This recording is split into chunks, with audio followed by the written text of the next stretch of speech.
Hello, Hotel Goddess here. I'm going to talk today about where to stay in Wailea, Maui.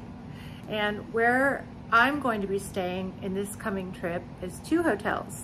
It's the Grand Wailea, which is been there forever. It's a Hilton property. The other one is the Ritz Kapalua. And the Ritz is, the Ritz. These are the two hotels that the Hilton, I had point certificates which I needed to use, and they were expiring. And the Ritz, I just hadn't been there in the last few times that I've been to Maui, and I wanted to check it out again. And I've always liked it, and they have a great place to hike and snorkel near there, so I wanted to see that too. I always try to plan my trips where the more exciting hotel is last, so you end on a sweet note, and in this case, I'm staying at the Ritz after the Grand Wailea, so that tells you one thing.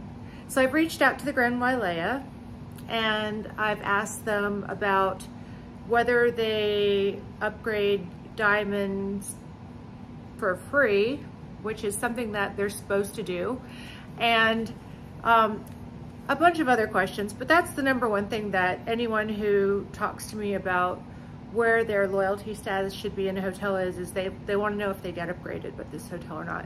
And so, for example, like at the Hilton property that's in Cabo, which is, well, it's a lot nicer than the one in Hawaii, actually. It's called the Pedregal. It's a Waldorf Astoria also. They instantly upgrade you. You just look at your reservation and you're like, holy moly, and they do it every time. You don't have to ask, it's just done.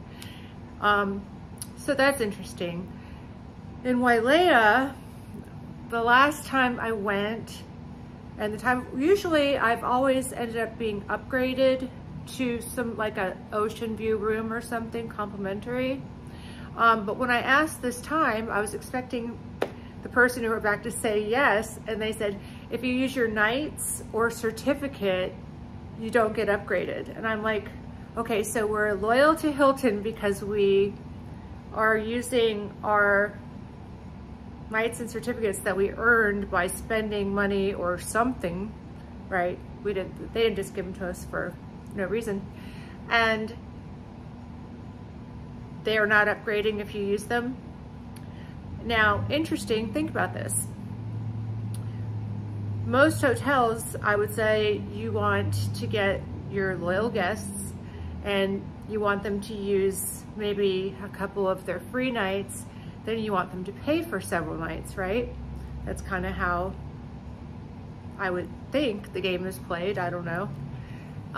But in the case that if you get less, automatically, it's just less likely, I think, that you'll spend more money at the hotel because you won't be so excited by them. So anyway, that was that. I will find out when I get there. I heard there's a lot of renovations going on, and the reviews I'm reading right now are, well, scary really, and I'm gonna do another video about that next. I'm gonna do a video about how to read between the lines in reviews. But I will find out in this trip whether it's better to be Hilton status person or Marriott status person. And those are the two main chains that people have. So I think that that's gonna be great information. And of course, that's gonna be talking about going to Maui, that specific place. Which is it better to choose, Hilton or Marriott? We're gonna find the answer to that question, and soon, going in about a week. So stay tuned and tell me what your favorite hotel loyalty brand is. Take care and travel soon.